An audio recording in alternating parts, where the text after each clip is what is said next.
Yeah, happy Easter from the Weege Show. Made it to New Jersey. This is my daughter, and we're on an Easter egg hunt. We have a little public service announcement. If you're Jett Lawrence, I know you're dealing with Justin Barcia and a penalty from a red cross flag. Potentially. I'm not sure what the final status of the red cross flag is.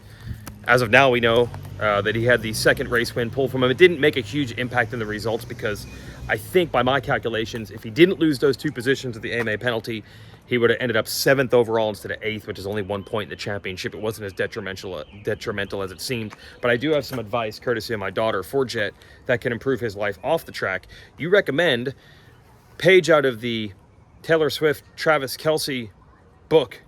He should do what? Date Olivia Rodrigo. Yeah, Olivia Rodrigo is, let's say, podium level pop star. I mean, it's not Beyonce, Taylor Swift, but she could be top 3. Yeah. The problem is she's dating an actor right now, and she just made a love song about him on her new album, Guts Spilled. Yeah, we're worried about that because because bad for us. Yeah, it mentions that she could even marry him. We don't want that. What we want is get rid of this loser British actor, date a real man, an Australian who races dirt bikes. And by the way, they're the same age, Jett and Olivia. And where is Olivia Rodrigo originally from? What is her hometown? Temecula, California. Party in Temecula with all the riders. Jett will suddenly say, Honda, I got to be at the test track a lot more, but he's spending a lot more time in California than Florida. And the real winners would be the sport, which would blow up kind of the way all these Swifties watch the Super Bowl. Did you even care about football before this? No. Right, so we could do this for motocross, so that's my advice. All right, so it is Easter, and the kids are finding eggs in the yard. I don't know where they are. They haven't found. We can't find anymore. All right, well, never give up because there's candy on the line. Now, why am I bringing this up on Easter? Well, I mean, look, it's Easter and Eli Tomac. I'm kidding, dude. If you really think I'm going to try to equate Eli Tomac winning a race to like the rising of Jesus Christ on Easter morning, we don't do that. There are a couple rules we go by. We don't equate racing to religion, and we don't equate dirt bike racers to soldiers. Those are the two things. They're just dirt bike racers. What's up? This is Danny. Hey, what are you doing? Hey, why don't you put your jacket on and your rings? I want to see your look. Can you go fetch that? All right, well, I'll just take the picture of it that I took earlier, and I'll put it on the show whether you like it or not. The real winner here on this Easter, these kids think they are because they found some eggs with candy. No, the real winner is me. Because if you watch the Weege Show on Friday, I talked about, kind of randomly, Eli Tomac and why he should not retire. Now I'm going to have kids doing the gritty and all this stuff behind me. And that kind of worked out, right? Here's why Eli Tomac shouldn't retire. Because he still wants to do this. He's still going for it. And you could see it. Danny's going to be behind me the whole time. You could see it with how hard he was trying to keep up with Jett Lawrence in the second race. Now, look, we could talk about Eli winning the overall, and that was exciting, and that was awesome. And he said great things in the press conference about how much that means to him and how frustrated he was. In fact, as much as people wanted to make this a poetic, like, here's the floor, Eli. Tell us that you told us so. Tell us that you knew you could do this the whole time. Credit to him. Being completely honest, he said, no, I've been frustrated, and I've questioned if maybe the comeback wasn't even worth it, if the results were going to be like this. So even he was doubting himself.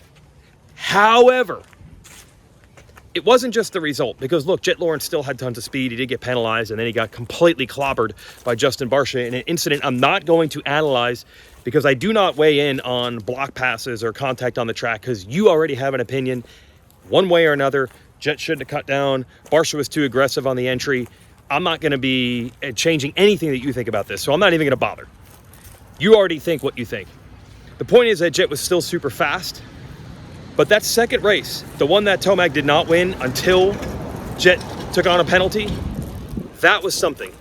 That was Eli Tomac going for it. That was Eli Tomac saying, let's see what this kid's got. Let's see what I got. Let's see if I can keep up. And that was Tomac doing it. I feel like that was the most honest anyone has kept Jett in a Supercross race this year. It kind of reminded me of how close Sexton was outdoors, kept the pressure on a lot of motos.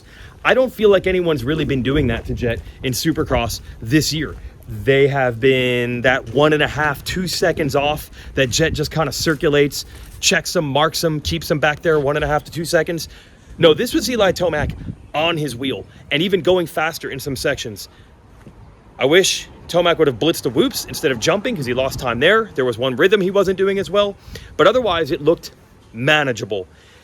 And when Eli Tomac's rolling, when he is not satisfied with the amount of horsepower that a factory Yamaha Star Racing 450 can provide. It's not fast enough for what he wants. So then he starts clutching that thing to within an inch of its life because he wants even more power.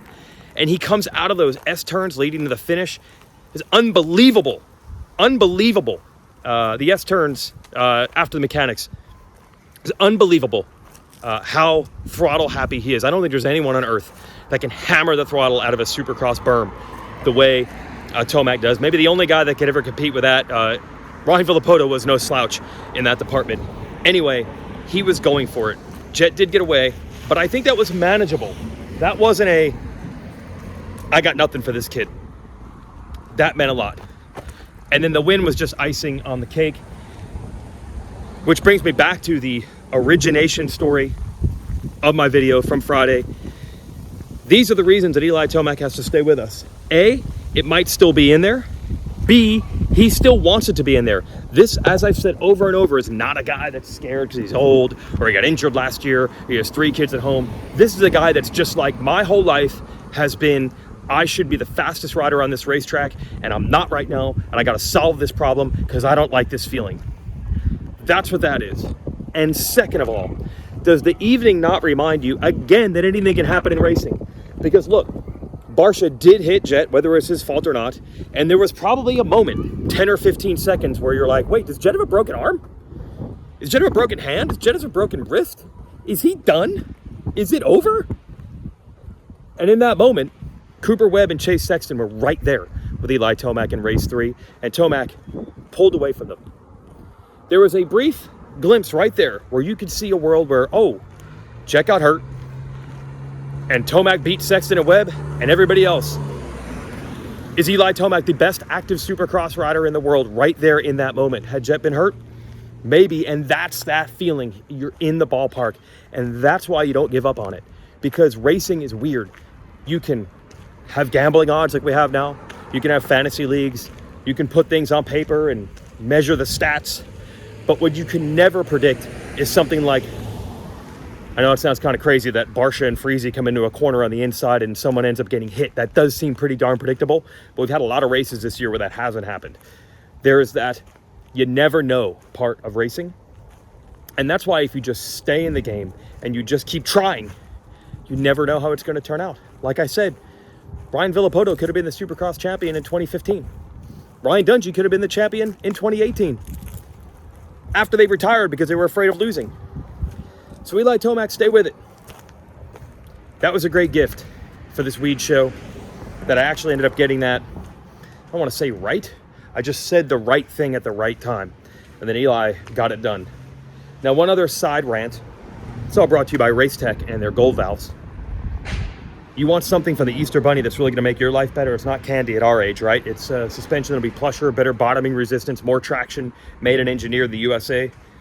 Even gold valves will be hard-pressed, though, to provide traction when Eli Tomac is destroying berms. And everything about Eli Tomac's riding style is designed to be able to absorb that, right?